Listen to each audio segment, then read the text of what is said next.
Hello friends, आज मैं आपके साथ इकोनॉमिक्स का एक और टॉपिक लेके आया हूँ और टॉपिक का नाम है traditional banking versus e banking. ये इकोनॉमिक्स का भी पार्ट है, ये मनी एंड बैंकिंग का भी पार्ट है, ये बैंकिंग एंड इंश्योरेंस में भी आ जाता है और मॉनेटरी इकोनॉमिक्स में या एमबीए में कई कई टॉपिक्स में ये जो है मतलब कई सब्जेक्ट्स में ये टॉपिक आ जाता है। तो सबसे पहले तो इसकी इंट्रोडक्शन लिखेंगे।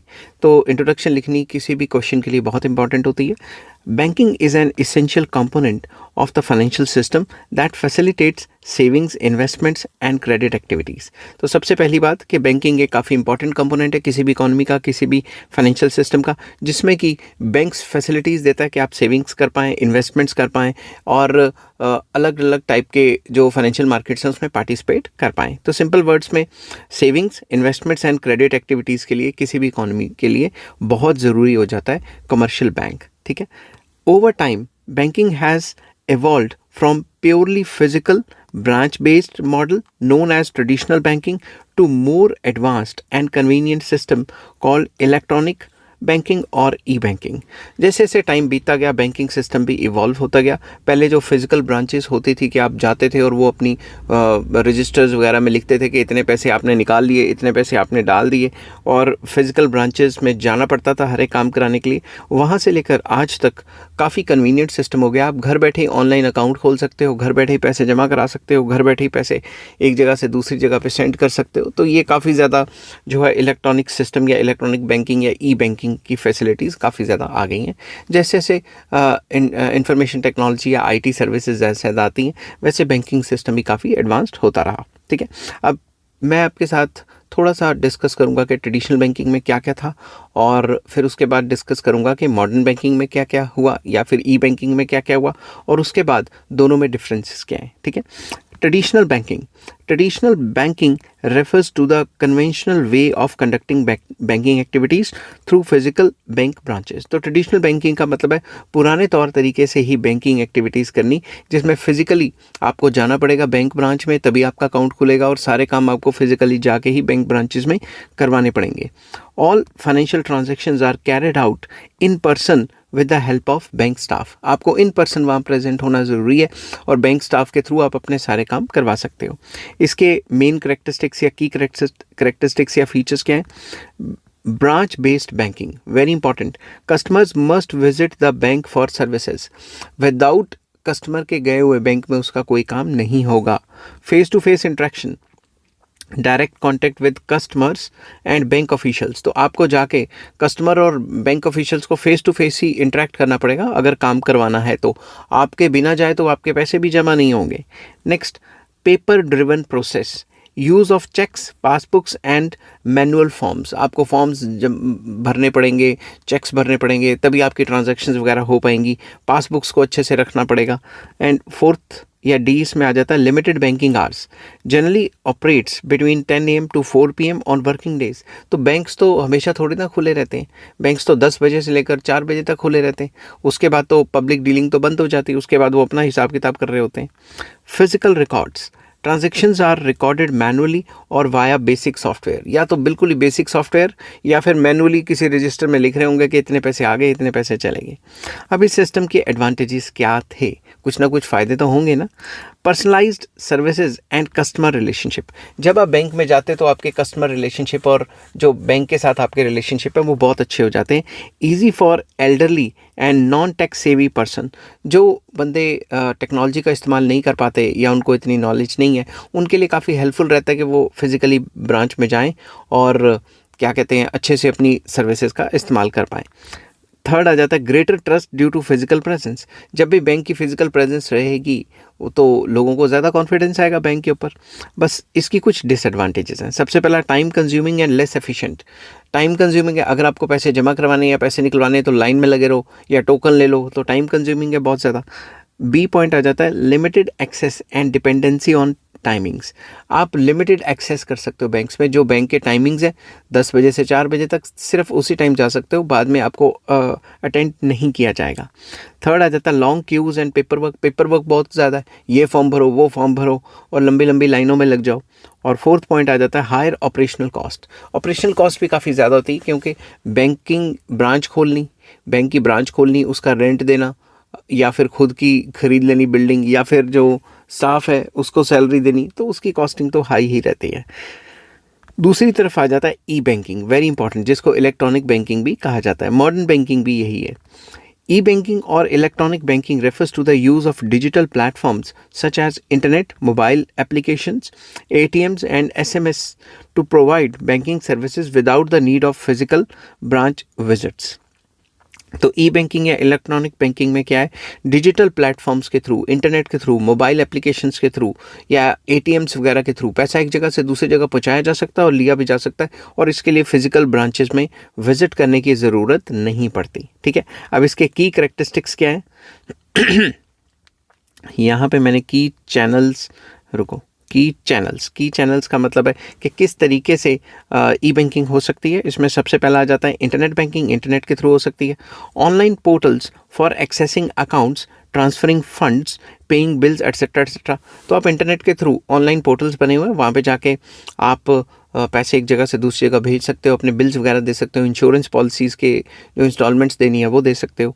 दूसरा है मोबाइल बैंकिंग के through, banking services through mobile applications के थ्रू, हर एक बैंक की एक एप्लीकेशन है, उसके थ्रू आप पेमेंट्स वगैरह कर सकते हो, ले भी सकते हो। ऑटोमेटेड टेलर मशीन, जिसको ATM कहते हैं, ये 24/7 खुले। आप कभी भी विड्रॉल एंड डिपॉजिट्स, पहले सिर्फ विड्रॉल होता था, अब डिपॉजिट्स भी शुरू कर दिए, तो ये 24/7 आप पैसे जमा भी करवा सकते हो और पैसे निकलवा भी सकते हो। Next tele banking, conducting banking transactions over the phone के ऊपर ही जो बैंकिंग ट्रांजैक्शंस है वो हो सकती है, जिसे टेली बैंकिंग कहा जाता है। Next SMS and email alerts, जो भी आपको नोटिफिकेशंस आते हैं अबाउट अकाउंट एक्टिविटीज़, कि इतने पैसे निकलवा लिए, इतने पैसे आपने भेज दिए, इतने पैसे आपको रिसीव हो गए, वो SMS और ईमेल अलर्ट्स आते रहते हैं।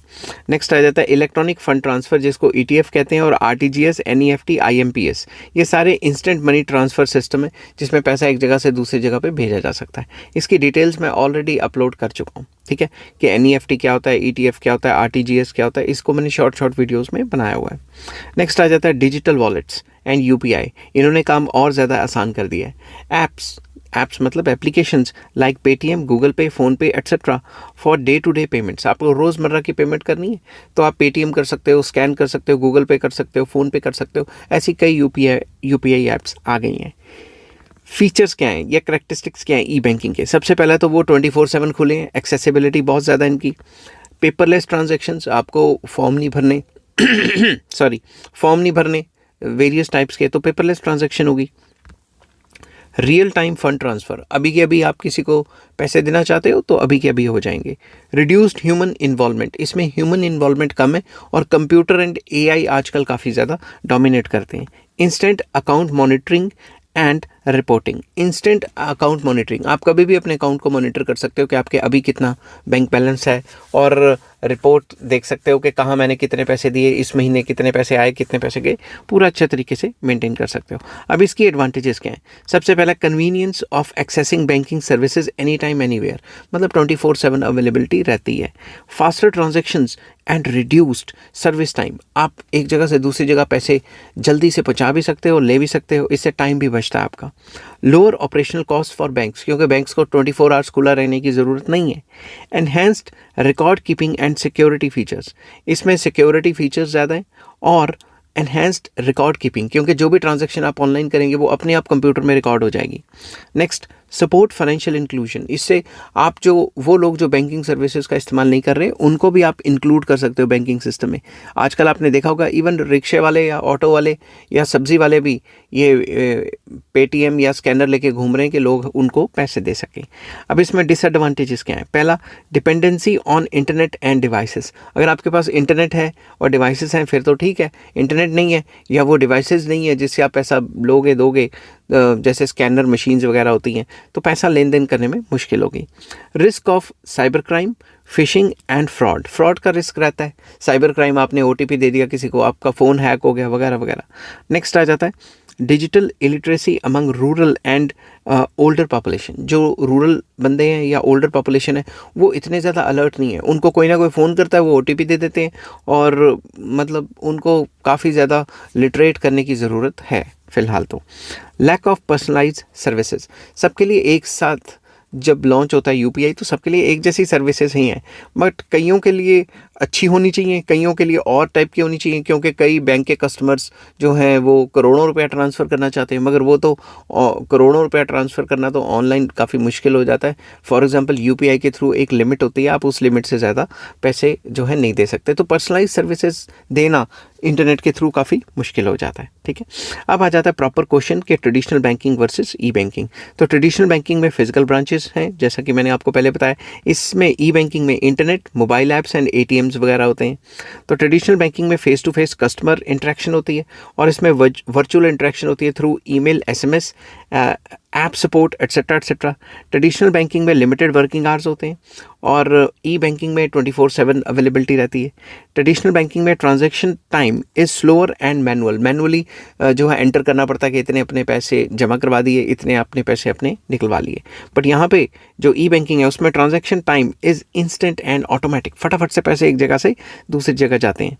फिर नेक्स्ट पॉइंट आ जाता है higher operational cost in traditional banking और lower operational cost in e banking. फिर हायर पेपर यूजेज, पेपर की यूजेज जो है ट्रेडिशनल बैंकिंग में ज़्यादा होती है, और मिनिमम पेपर यूजेज होता है ई बैंकिंग में। तो traditional banking is less convenient as it requires physical presence चाहिए, तो एफिशिएंसी कम हो जाती है, कन्वीनियंस कम है कि हर वक्त आप वहाँ नहीं जा सकते, सिर्फ जो बैंकिंग आवर्स है उसी टाइम पे आप बैंकिंग की सर्विसेज ले सकते हो ब्रांचेस में जाके। बट दूसरी तरफ ई बैंकिंग में हाईली कन्वीनियंट एंड एक्सेसिबल, आप कभी भी जाके वहाँ पे कभी भी जाना, क्या ऐप खोलनी है और काम करना है, 24/7 अवेलेबिलिटी होगी। नेक्स्ट आ जाता है risk includes theft, forgery, physical errors. ये खतरे हैं कुछ फिजिकल ब्रांचेस के या ट्रेडिशनल बैंकिंग के। बट दूसरी तरफ ई बैंकिंग में रिस्क क्या है, साइबर सिक्योरिटी, ऑनलाइन पैसे आपके गायब हो गए, और थ्रेट आपको हमेशा रहेगा कि आपके कहीं पैसे ना निकल जाएं। हैकिंग और फिशिंग कभी भी हो सकती है, समझ की बात। तो ये था आपका पूरा का पूरा चैप्टर, ये traditional banking versus e banking. ठीक है, और इस चैप्टर के सारे लिंक्स आपको इस वीडियो के डिस्क्रिप्शन में मिल जाएंगे। अगर आपको ये वीडियो पसंद आती है तो please like, share and subscribe. Take care, bye bye.